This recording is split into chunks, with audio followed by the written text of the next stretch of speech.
بسم الله الرحمن الرحيم ياسين والقرآن الحكيم إنك لمن المرسلين على صراط مستقيم تنزيل العزيز الرحيم لتنذر قوما ما أنذر آباؤهم فهم غافلون لقد حق القول على أكثرهم فهم لا يؤمنون إنا جعلنا في أعناقهم أغلالا فهي إلى الأذقان فهم مقمحون وجعلنا من بين أيديهم سدا ومن خلفهم سدا فأغشيناهم فهم لا يبصرون وسواء عليهم أنذرتهم أم لم تنذرهم لا يؤمنون إنما تنذر من اتبع الذكر وخشي الرحمن بالغيب فبشره بمغفرة وأجر كريم إنا نحن نحيي الموتى ونكتب ما قدموا وآثارهم وكل شيء أحصيناه في إمام مبين واضرب لهم مثلا أصحاب القرية إذ جاءها المرسلون إذ أرسلنا إليهم اثنين فكذبوهما فعززنا بثالث فقالوا إنا إليكم مرسلون قالوا ما أنتم إلا بشر مثلنا وما أنزل الرحمن من شيء إن أنتم إلا تكذبون قالوا ربنا يعلم إنا إليكم لمرسلون وما علينا إلا البلاغ المبين قالوا إنا تطيرنا بكم لئن لم تنتهوا لنرجمنكم وليمسنكم منا عذاب أليم قالوا طائركم معكم أئن ذكرتم بل أنتم قوم مسرفون وجاء من أقصى المدينة رجل يسعى قال يا قوم اتبعوا المرسلين اتبعوا من لا يسألكم أجرا وهم مهتدون وما لي لا أعبد الذي فطرني وإليه ترجعون أتخذ من دونه آلهة إن يردني الرحمن بضر لا تغن عني شفاعتهم شيئا ولا ينقذون إني إذا لفي ضلال مبين إني آمنت بربكم فاسمعون قيل ادخل الجنة قال يا ليت قومي يعلمون بما غفر لي ربي وجعلني من المكرمين وما أنزلنا على قومه من بعده من جود من السماء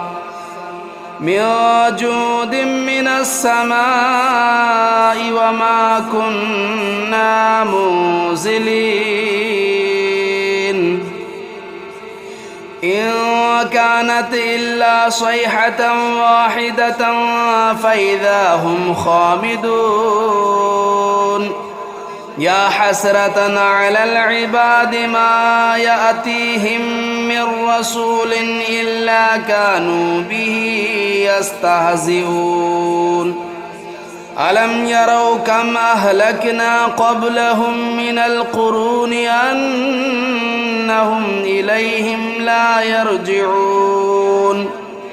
وإن كل لما جميع لدينا محضرون وآية لهم الأرض الميتة أحييناها وأخرجنا منها حبا فمنه يأكلون وجعلنا فيها جنات من نخيل وأعناب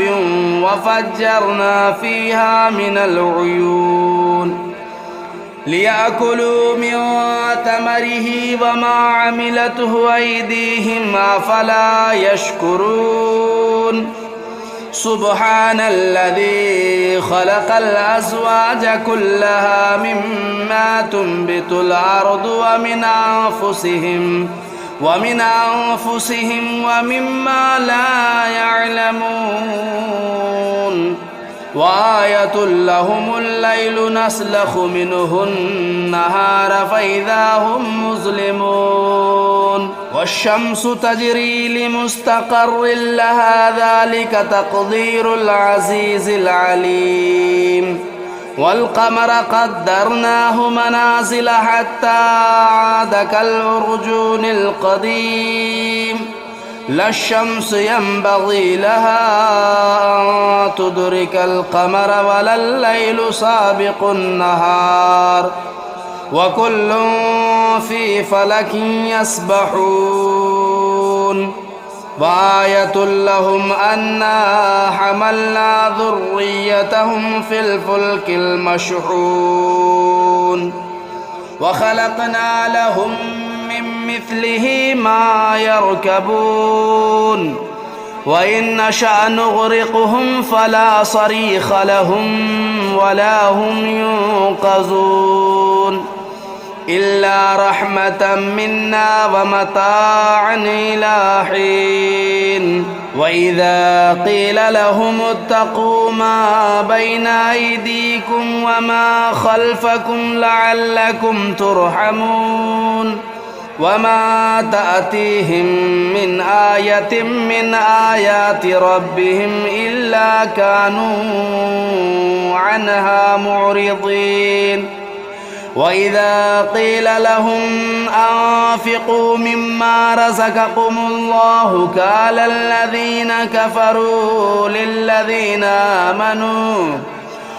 الذين كفروا للذين آمنوا أنطعم من لو يشاء الله أطعمه إن أنتم إلا في ضلال مبين ويقولون متى هذا الوعد إن كنتم صادقين ما ينظرون إلا صيحة واحدة تأخذهم وهم يخصمون فلا يستطيعون توصية ولا إلى أهلهم يرجعون ونفخ في الصور فإذا هم من الأجداث إلى ربهم ينسلون قالوا يا ويلنا من بعثنا من مرقدنا هذا ما وعد الرحمن وصدق المرسلون إن كانت إلا صيحة واحدة فإذا هم جميع لدينا محضرون قالوا يا ويلنا من بعثنا من مرقدنا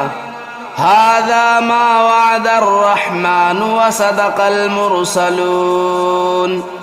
إن كانت إلا صيحة واحدة فإذا هم جميع لدينا محضرون فاليوم لا تظلم نفس شيئا ولا تجزون إلا ما كنتم تعملون إن أصحاب الجنة اليوم في شغل فاكهون هم وأزواجهم في ظلال على الأرائك متكئون لهم فيها فاكهة ولهم ما يدعون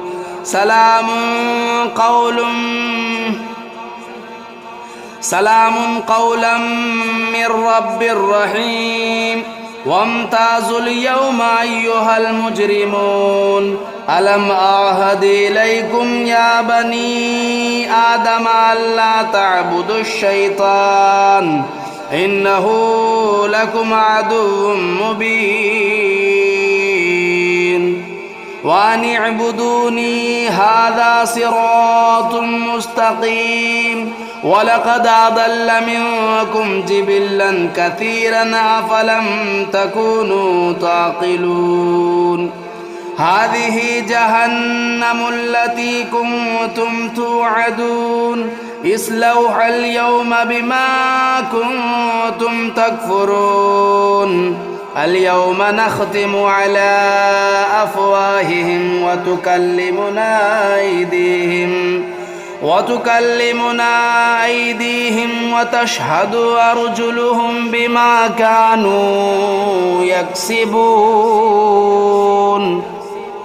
ولو نشاء لطمسنا على أعينهم فاستبقوا الصراط فأنى يبصرون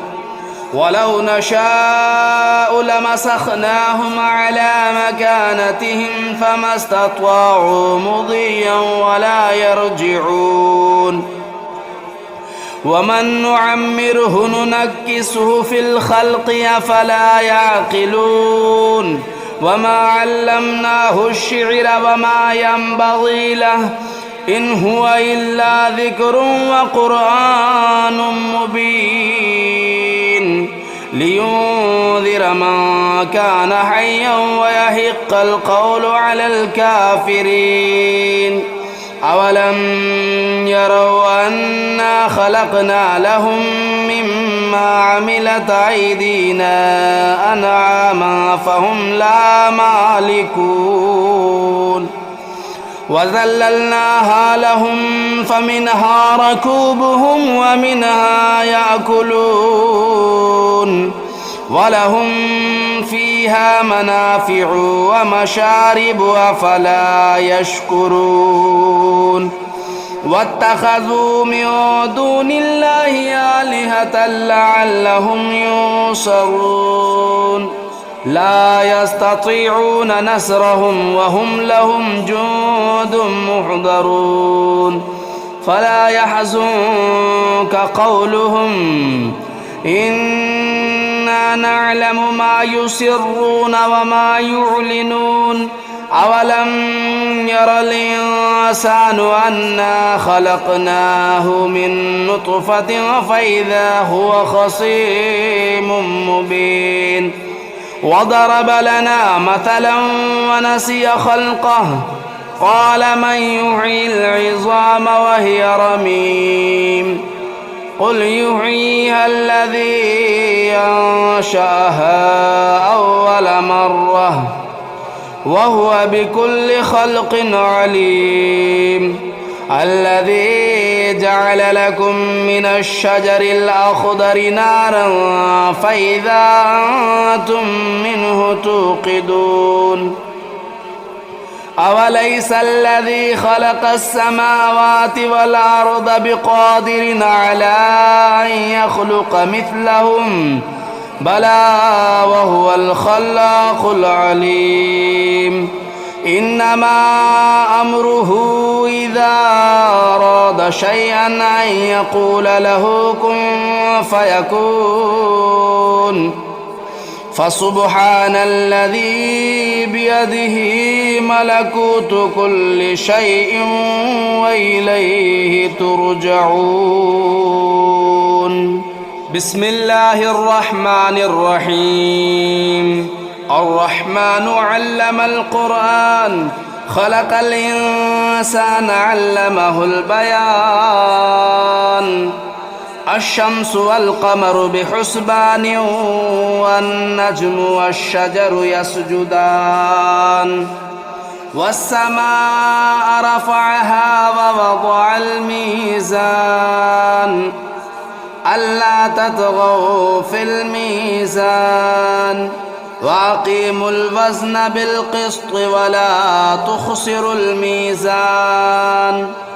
والأرض وضعها للأنام فيها فاكهة والنخل ذات الأكمام والحب ذو العصف والريحان فبأي آلاء ربكما تكذبان. خلق الإنسان من صلصال كالفخار وخلق الجان من مارج من نار فبأي آلاء ربكما تكذبان. رب المشرقين ورب المغربين فبأي آلاء ربكما تكذبان. مرج البحرين يلتقيان بينهما برزخ لا يبغيان فبأي آلاء ربكما تكذبان.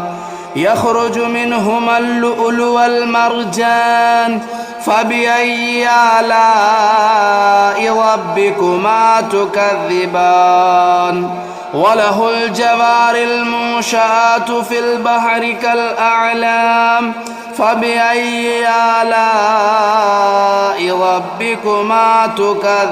تكذبان. كل من عليها فان ويبقى وجه ربك ذو الجلال والإكرام فبأي آلاء ربكما تكذبان. يسأله من في السماوات والأرض كل يوم هو في شأن فبأي آلاء ربكما تكذبان. سنفرغ لكم أيها الثقلان فبأي آلاء ربكما تكذبان. يا معشر الجن والإنس إن استطعتم أن تنفذوا من أقطار السماوات والأرض فانفذوا لا تنفذون إلا بسلطان فبأي آلاء ربكما تكذبان. يرسل عليكما شواظ من نار ونحاس فلا تنتصران فبأي آلاء ربكما تكذبان. فإذا انشقت السماء فكانت وردة كالدهان فبأي آلاء ربكما تكذبان. فيومئذ لا يسأل عن ذنبه إنس ولا جان فبأي آلاء ربكما تكذبان. يعرف المجرمون بسيماهم فيؤخذوا بالنواصي والأقدام فبأي آلاء ربكما تكذبان. هذه جهنم التي يكذب بها المجرمون يطوفون بينها وبين حميم آن فبأي آلاء ربكما تكذبان ولمن خاف مقام ربه جنتان فبأي آلاء ربكما تكذبان ذواتا أفنان فبأي آلاء ربكما تكذبان فيهما عينان تجريان فبأي آلاء ربكما تكذبان فيهما من كل فاكهة زوجان فبأي آلاء ربكما تكذبان متكئين على فرش بطائنها من استبرق وجنى الجنتين دان فبأي آلاء ربكما تكذبان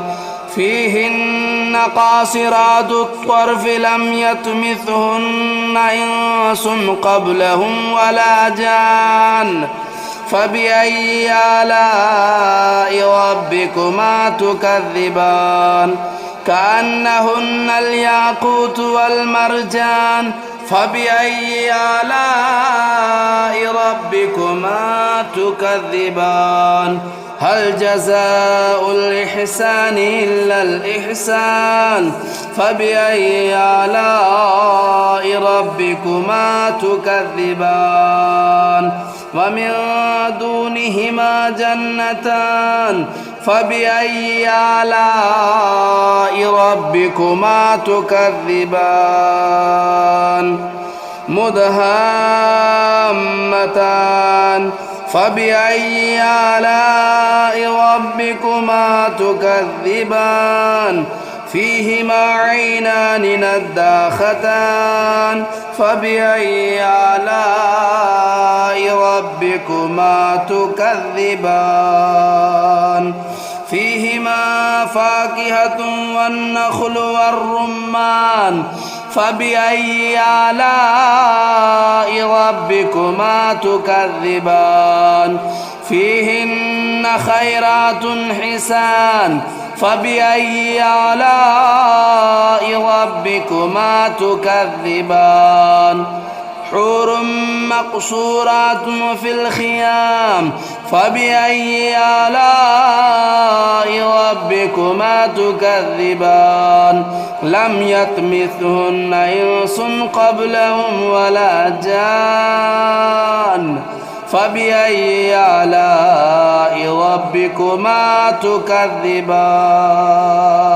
متكئين على رفرف خضر وبخري حسان فبأي آلاء ربكما تكذبان تبارك اسم ربك ذو الجلال والإكرام